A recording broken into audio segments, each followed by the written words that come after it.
Welcome to the Nexus. Every Thursday night, we take a little time to study the Word of God and discuss some important biblical topics. This is the Nexus. Thank you for showing up here. James, the Idol Smasher at gmail.com, at the Idol Smasher.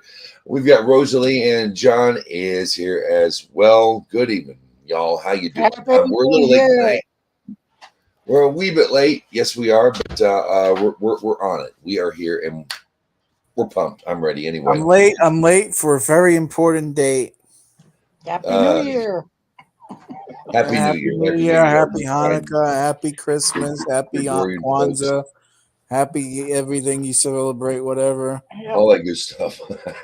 Happy. That's what I see on CB. Hey, have a happy. And a happy topic for me is the prohibition of relations with other men's wives. I just woke up from a nap, so I'm kind of half there and half not. Yeah, I'm ready to get into tonight. Precepts related to adultery with a married woman. We've got marriage with enslaved women. We've got a whole bunch of fun stuff to cover tonight about relation with other men's wives. If you haven't noticed, tonight's topic is kind of a carryover of last week, where we kind of look at a fairly in-depth level at the prohibition of sexual immorality. I think it's probably one of the West's worst or most violated of the 7 Noahide laws. I think that it's kind of embedded in our culture.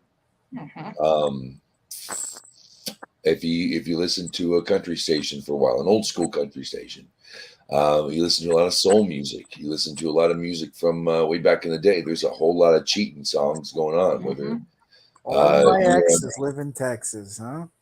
That's right. Mine do. That's still not far enough, but oh well. No, there's me and Mrs. Jones. There's one right there. Right. A good soul song. I discussed Little Rock last week. Reba McEntire and her. I'm gonna take my Little Rock off. Now, the reason why I'm so easily discussing sexual immorality and adultery, and why I can say this with such a righteous, how dare you, and one, it's a topic nobody wants to discuss. Nobody really wants to discuss it in Judaism. Nobody wants to discuss it anywhere really. And two, I've been there. I've been, it was another life 20 years ago or so, but I've been among or around adultery. There have been 3 big instances where I was suckered in to women who were married. They want to say it's the man, the big thing. If you look at all the conservative radio and the conservative stuff on YouTube here, it's the loss of masculinity. It's like, not really. I mean, yeah, that's because women are sluts too. Let's just face it. That's right. That's right. We don't want to talk about it. We don't want to talk about it. It's a hard thing to talk about. But when you're my wife's a whore and all I got was his T-shirt. Right.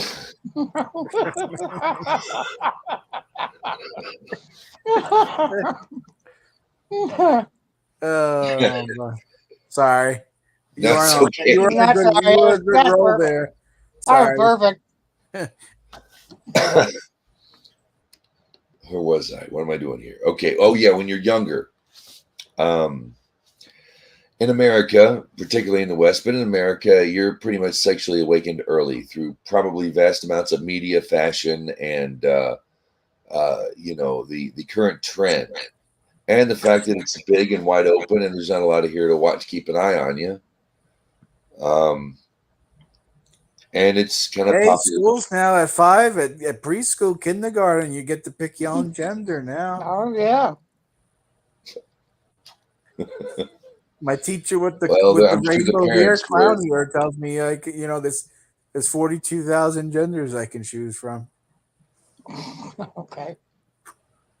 According to one of the high school girls that work at our shop, she's like, "Oh yeah, at our school you're either, a prep or a jock or a furry." Like, what do you mean furry? Oh, that's where you wear the ears, the animal ears on a headband, bear ears or fox ears, and you wear the certain tail, whether it's a raccoon tail or a fox tail. You clip it, and you're a furry. It wasn't when I was in school. We had a different word for it, but you can't say on YouTube. Fortunately, we're also on Rumble. Yeah. Oh yeah, Rumble. So yeah, everyone comment and Rumble, subscribe and follow us on Rumble.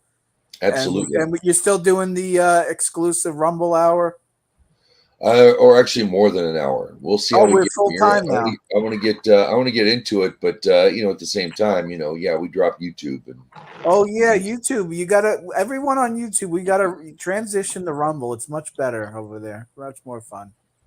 YouTube's great for corporate music, and ancient stuff, which is good. Sure, YouTube is, but if you want free speech and you want to discuss topics that at your leisure, as long as you're not threatening anybody, Rumble's the way to go. And the amount of censorship from YouTube is very Rumble.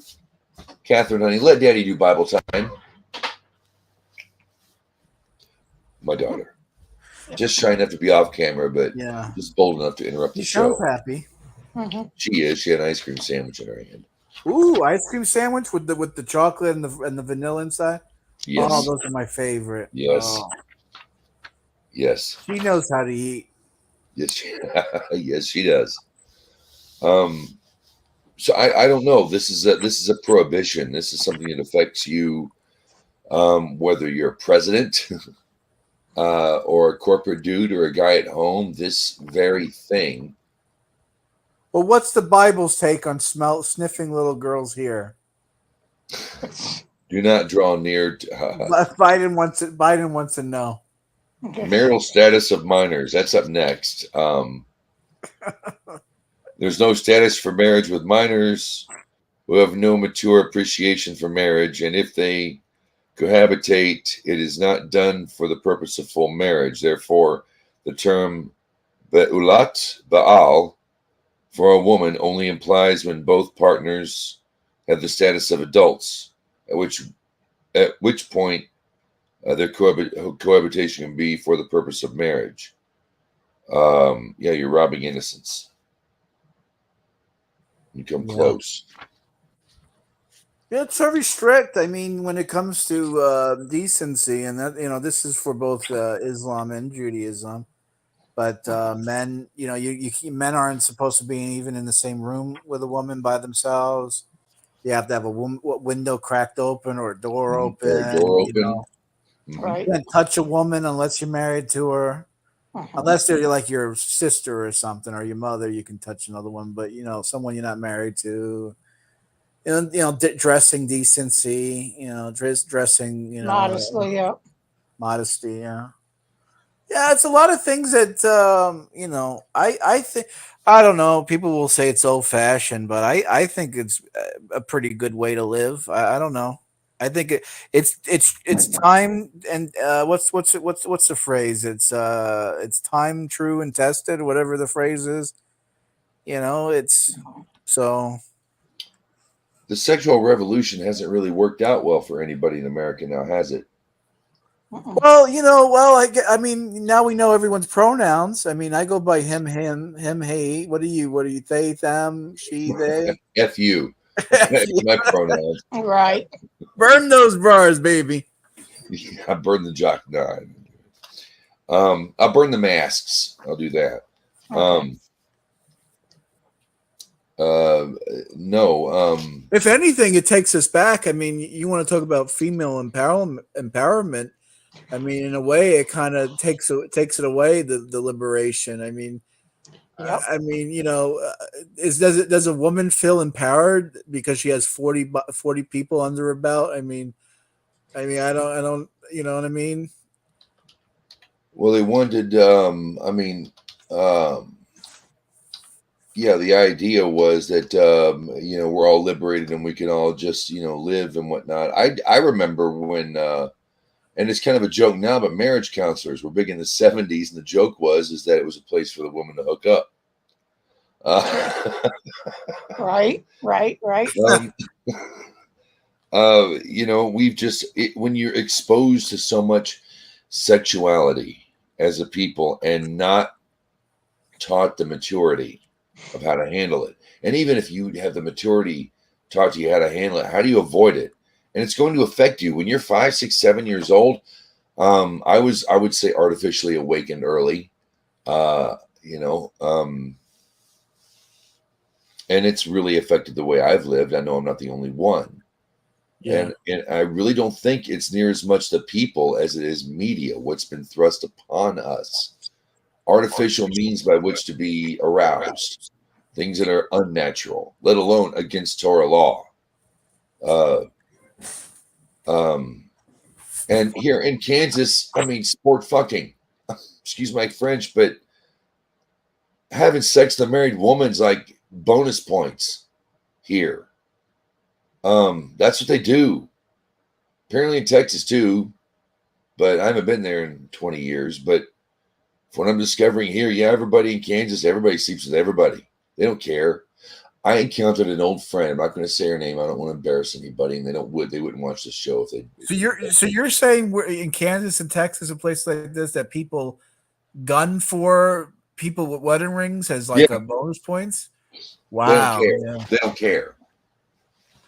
They don't care. It's in my eyes. To it. Okay. They just don't care. Oh. If they don't care. They'll go after her anyway. That's terrible. It's just the way it is. I guess they're bored country bumpkins. I don't know. I don't know. I get a different message from the Bible or whatever you want to call it, Torah. It's that I think God wants you to be. See, I think it's different. See, it's okay. Maybe let me back up a little bit. Being sexual, I think, is different than just being sexualized, right? I think God encourages sexuality. God wants you to be. Wants you to have sex and take care of your wife, son, and have fun and enjoy that, right? He wants you to get on. You go wild, get a trapeze. Right? Technically speaking, everything is permissible between a married husband and the married wife, right? You're supposed to be right. Keep the family going. Right. So you explore and have fun and you get your kink on if that's your thing. And but the Bible doesn't condone being, having orgies like your Greco-Roman from the, 2nd century, right? Right. So I don't know. I think what happens is I think people today, they think like they separate the two. Like, you get what I'm saying? Like, I think they take being sexually promiscuous as like, the way you're sexual, but I think you could be sexual without that. Does that you get what I'm trying to say? I don't know how to word it. You get what I'm trying to say? Can you word it for me? Yeah, Rosalie, what do you think? What do you think? Yeah, I'm agreeing with John. But you get what I'm saying? Like, is there a way to word it? Maybe I'm not wording it right, but I think you know what I'm trying to get. For me, it's where you directed. Years ago, I brought this up and got some, I got some flack for it too. And by the way, folks on X, you can now comment with us here live. So I'm putting a link for the first time on X. This is the link to our show now. I just got the notification today. Twitter's allowing comments to come into the StreamYard area. So once we get Rumble in there, we're going to be just fine. So that's a link. Pretty cool. So you got us you got us live streaming on X too? Yes. Oh, that's pretty cool. James, oh shoot, how am I don't have Facebook at the Idol Smasher on Twitter at the Idol Smasher. Twitter is at Idol Smasher. That's your name. Yeah, the Idol Smasher. Yeah. The yeah. Well, you're the one and only, right? So well, God, hope not. I hope not. But the one arrogant enough to put the title by his name, yes. Your head's so big. Your head's going to be so big, it's not going to fit into this box here on StreamYard. Go out of my fedora here. No, what you were saying, there's And I look at American culture, especially in the West, is, once a month you went to the dance hall and you danced around. You had, big balls in Cowtown, we'll all go down. Big balls in Cowtown, we'll dance around. Bob Wills. So once in a while you take your woman out, and everyone takes the women out, and they might have a dance. I think it was that kind of like thought pattern was gone. It was exploited, because there's one thing to be, it's one thing to be a beautiful, and women like to be beautiful. Women are, they don't believe it, and none of them do, and they don't get it, but they are, all of them, every one of you, my favorite woman viewer out there, I see you. Rosalie, you too, you're gorgeous. Women are beautiful, okay, and they like to feel beautiful, but I think that we take it too far, and I think that, when you see in Islam, they like to make fun with the sheets, like you see with some, but it's like, don't even bother. I think we could use that here in the West, where you don't covet so much your neighbor's wife, where you don't look upon her with desirous actions. Yes, your neighbor's got a Ferrari. You drive a Volvo. The Ferrari's an awesome looking. Look at the darn thing. It's a gorgeous piece of Italian machinery. It is absolutely gorgeous. There's nothing wrong with admiring, loving, and just appreciating the beauty and the technology and that which is a Ferrari. But your Volvo is what pays for your kids' bills, what pays for their medicine. That the Volvo that you drive is what God gave you to work with. Nothing wrong with aspiring to one day get a Lamborghini, to be in a position where wife, kids are taken care of, and hey, I have enough disposable income to have a beautiful, fast, excruciatingly disposable car. Nothing wrong with wanting prosperity. I think that there's nothing prohibiting a man from having more than one wife. And so I think that's also exploited in today's society.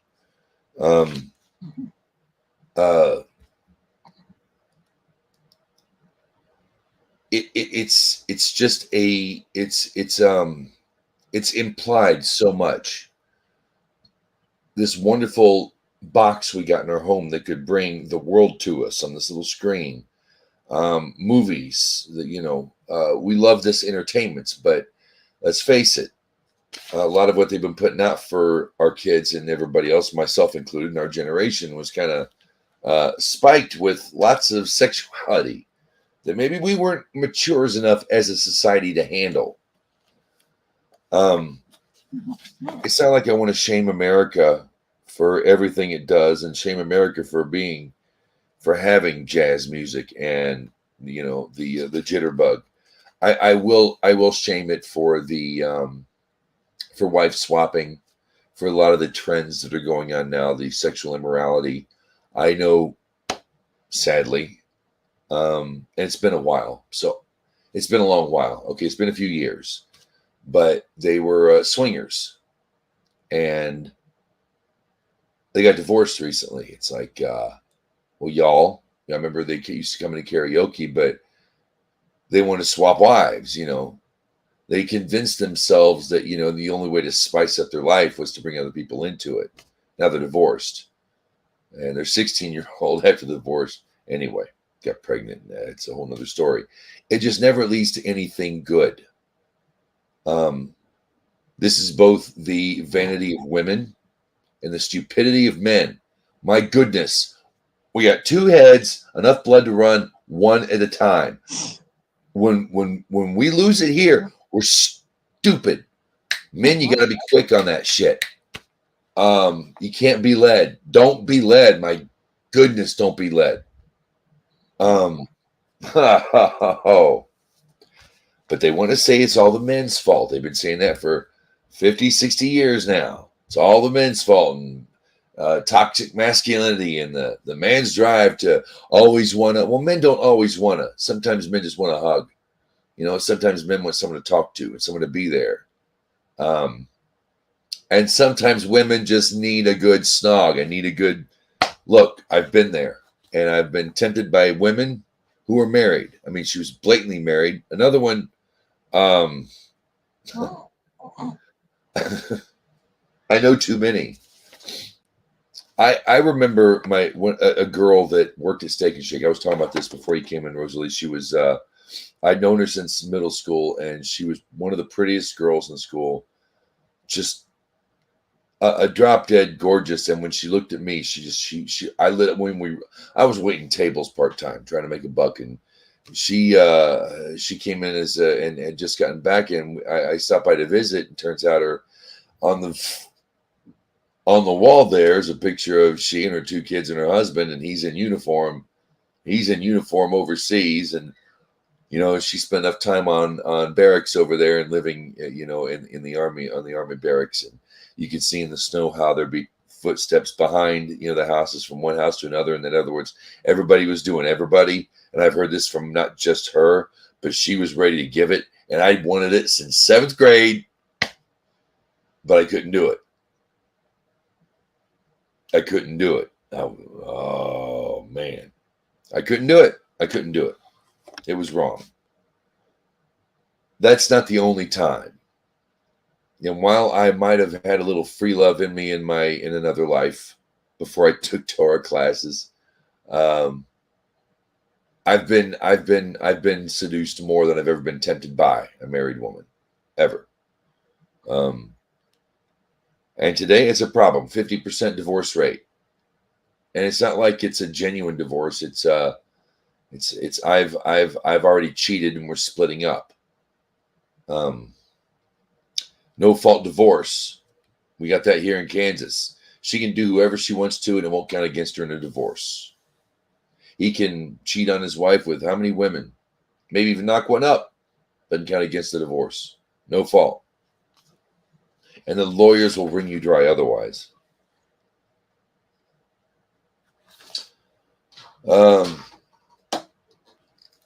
Look at our issues, and in the end, I mean, we can say, the world was saved via Egypt, and Joseph was a great man, and he was led to great prosperity in Egypt and saved them. But that's 2 years of that man's life for the sexual immorality of a woman, not Joseph. Torah's got no qualms about saying how bad it is on both sides. I know it's all the men's fault. That was a woman. That was a conniving, adulterous, desirous woman who had everything she could possibly want. She was Potiphar's wife. The woman was a higher up, a lord, if you were in the what do you call it in the English up here? That's what we would say is a lord. He was a higher end of the hierarchy of the upper class, the upper crust. She had everything, and yet she still went for this little Hebrew young morsel. She just could not live without. And as they say, hell hath no fury like a woman scorned.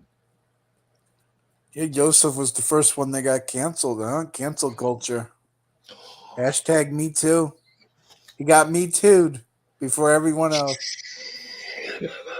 She's writing, Potiphar's wife, she's writing on the hieroglyphs, hashtag me too. She put out a tweet. Right. He sexually harassed me. My wife cancer. I needed that. I needed that. No, that's perfect. He's an innocent guy. He did everything right. He done everything right by his country. Right. Wow.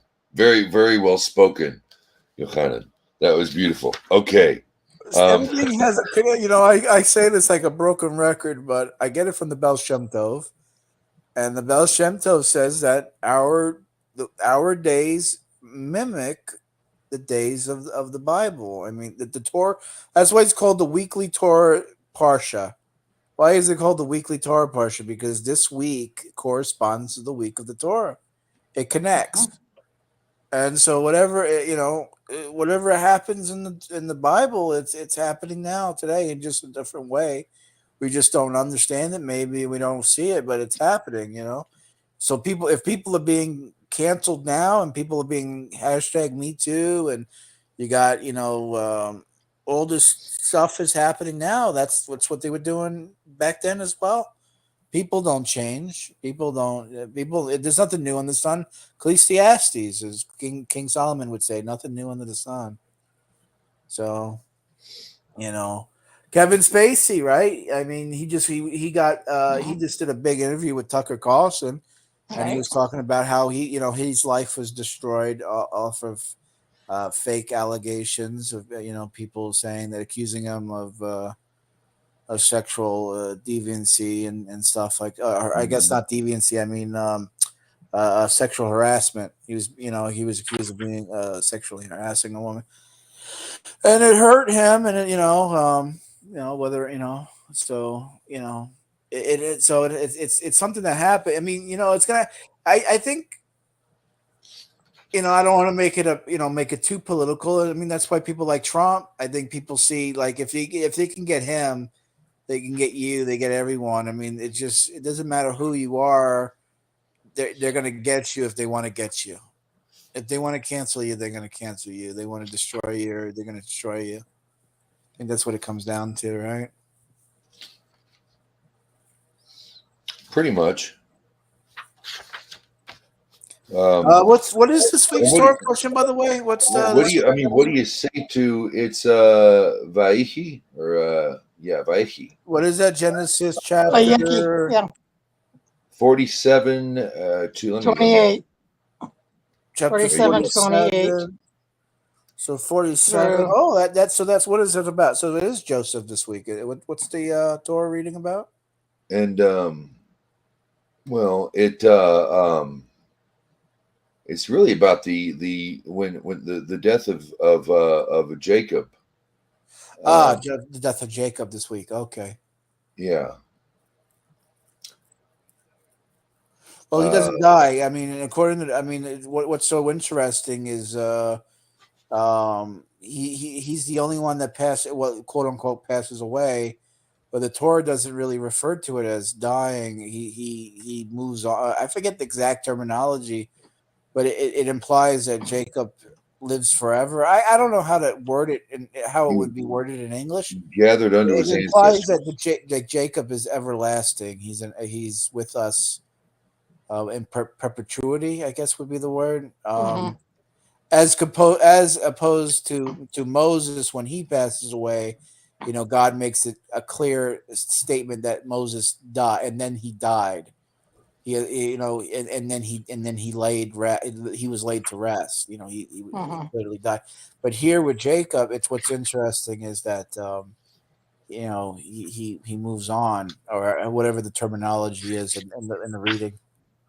So I always found that fascinating. I don't know what people's thoughts are on that, but what he goes, I think he dies. He puts what does he do? He gathers his sons and gives them a blessing, or he crosses his arms, if I remember. Right. He puts his right arm of Ephraim, and then the left arm on Manasseh, and then he crosses his arms and blesses them, or something like that. If I remember. Gives a name. It's an interesting reading. It's definitely like I say, action-packed parsha. I know that's I like to say that it is. It's true. We started one of the reasons. I know we were in Hanukkah, and I really wanted to start it then, but I felt that was a good jumping off point, and I didn't even mention it last week. Was the story of Joseph and Potiphar's wife, and how she came on to him. He refused, so she got mad and had him thrown in jail. Right. But the beautiful thing about it is we got to believe, like Joseph said, when Yahuda, was crying on him, and he knelt before him, and he said, forgive me for what I did to you. I sold you as a slave to the Egyptians. Well, he sold them as slaves to the Arabs, and then the Arabs sold them to the Egyptians. But right. But Joseph goes to Yahuda. He goes, no, you didn't sell me as a slave. He corrects him. He says, Hakadosh Baruch Hu, God sold me as a slave. Mm-hmm. This path was destined for me. This is where God wanted me to be. For whatever reason, God had to bring me, somehow get me to Egypt. And the way he got me to Egypt was that you were used as his tool. So he says, do not apologize. for this is the Lord's doing, and he rejoiced. He was and that's such a way of looking at things because we don't know. We could only see. We're human, right? We see things as just up, down, left, right, good, bad, white, black, right? Humans are very primitive, very, simple minded. We got our, shades on, blinders on, and we don't really know. We can't see the bigger picture, but something that could be bad for us is actually something that could be good for us, but we just don't see it at the time.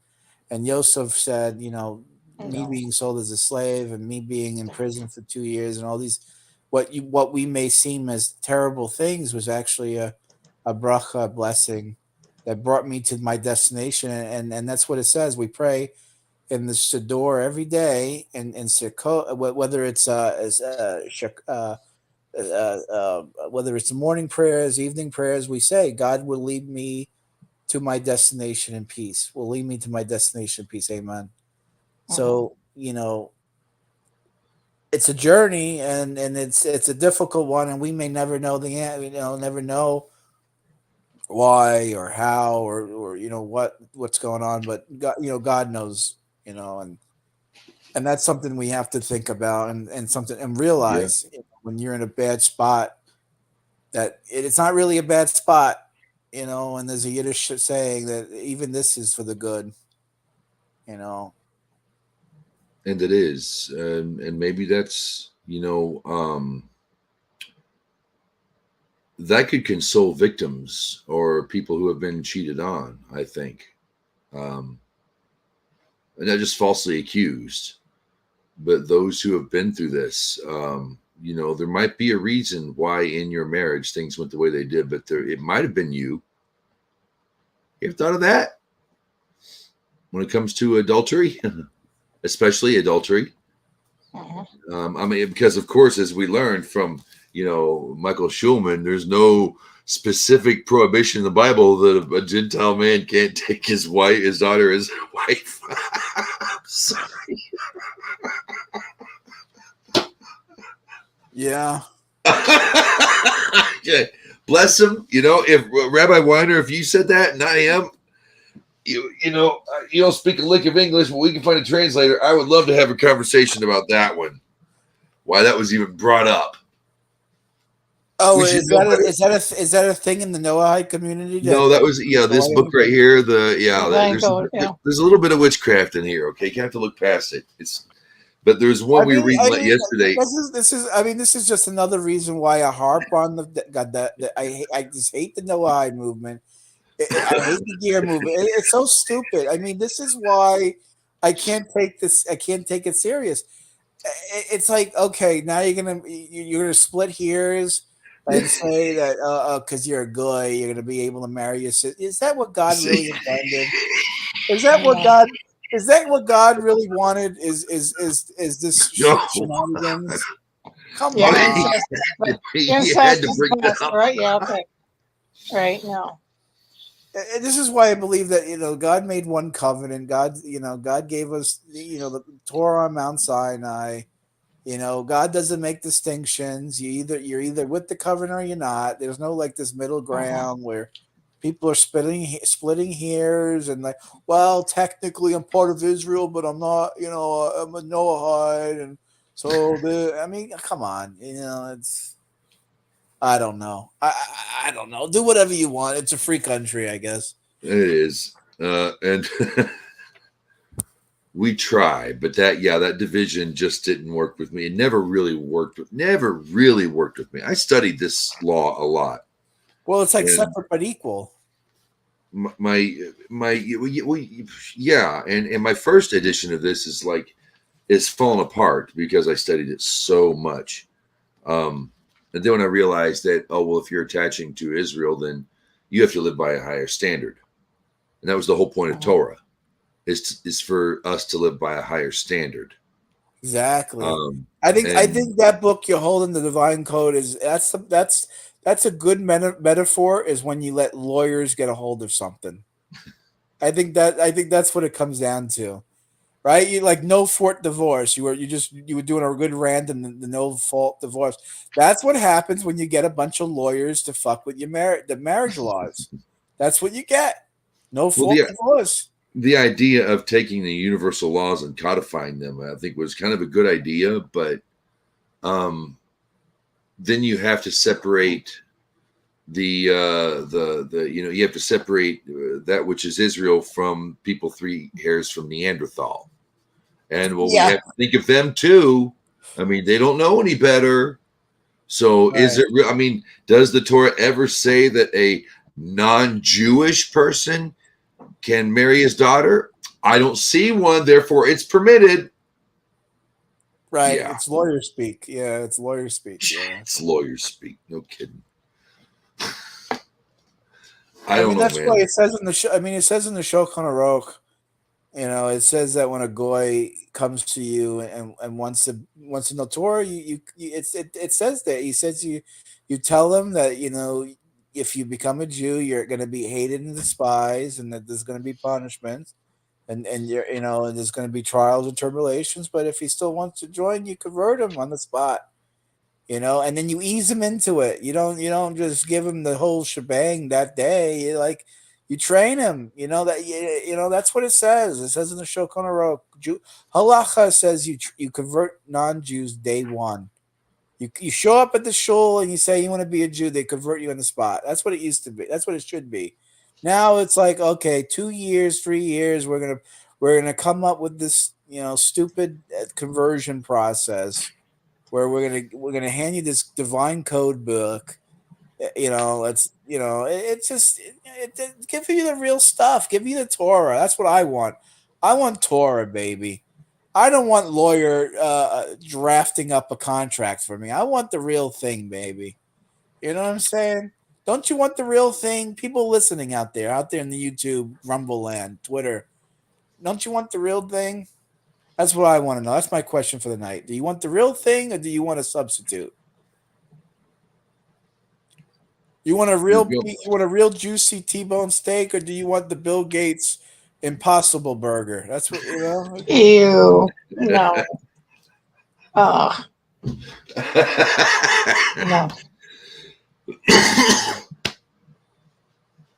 I think that we think marriage wrongly too. I remember Rabbi Gav saying the idea of child, and he was true, is the idea of childhood was very new in society, let alone how we grow into adulthood. I mean, marriage, and we're all sold on love and fireworks and passion. And I'm going to run across town. I'm running across New York City and catching cabs. I'll run through everything to catch her before she gets to the airport and tell her how much I love her. And in reality, marriage is work. Love is work. The act of love, not in the bedroom. That helps. That helps immensely. Don't get me wrong. But love is you work. It's you work at making it happen. Yes. It's we want to scoff at arranged marriages, but Gav was saying the love comes, and it really does. When you make somebody and you find them and you grab a hold, the love will come. You don't go for love first. It's a marriage contract. It's a binding decision. Mm-hmm. And matrimony is holy. This is Judaism. This is Islam, and really old school Christianity too. The same way. Heck, the Romans were as stringent as anybody on marriage, and that's for good purpose. It's not about that we don't want you to have fun. It's not that the Torah doesn't know the difference between love and lust. Yeah, well, that too. Yeah, and you can lust on the one you love. That's good too. But like I say, that leads you places you don't want to go. We lost him. Hopefully, we didn't get him in trouble. I know he can get in trouble talking Judaism. You don't want to get the man in trouble, because he does get in trouble for it. But I'm so glad he stopped by. I haven't seen him in a while. Anyway, it's you work at it. It's a work thing, and it's about family. This is all about family. And I think we've learned in America lately. We had our sexual revolution, and we have the Barbie movie is a perfect example. Barbie movie is. Have you seen the Barbie movie, Rosalie No, Jordan? no. You have not. Okay, No. if you get a chance and you get some time, I know with what you got going on, not a lot of time. It's really worth it. Barbie is smarter than the people who play with her. That's what we learn. Also, Barbie never really liked Ken, and so they show what happens to men when women treat them as friends, and they become. It's where the study became the man cave. When it became about just getting stuff done, or WD-40 and duct tape turns into pictures of stallions and dressing like a gangster and having all men. It's an all men thing. And it's a wonderful movie. It's better than you could imagine. Okay. It's really good. And it really does. The thing I have a problem with is that the whole originality of Ken is Barbie's brother. Really? Yes. Well, that makes perfect sense. This is why I have a problem with them trying to fix Barbie with Ken up, because Ken's her brother. Well, she realizes it in this movie and apologizes to him. Good. Ken has to go find out who Ken is. Right. It's fun. It's surreal. It's almost worthy of David Lynch or The Twilight Zone in some areas. Margot Robbie was fantastic. It's silly, but it makes really good. It makes a really, really, really good point. I'm not going to spoil it anymore for anybody out there, but go watch it. It's good. It's good. It's good. It's good.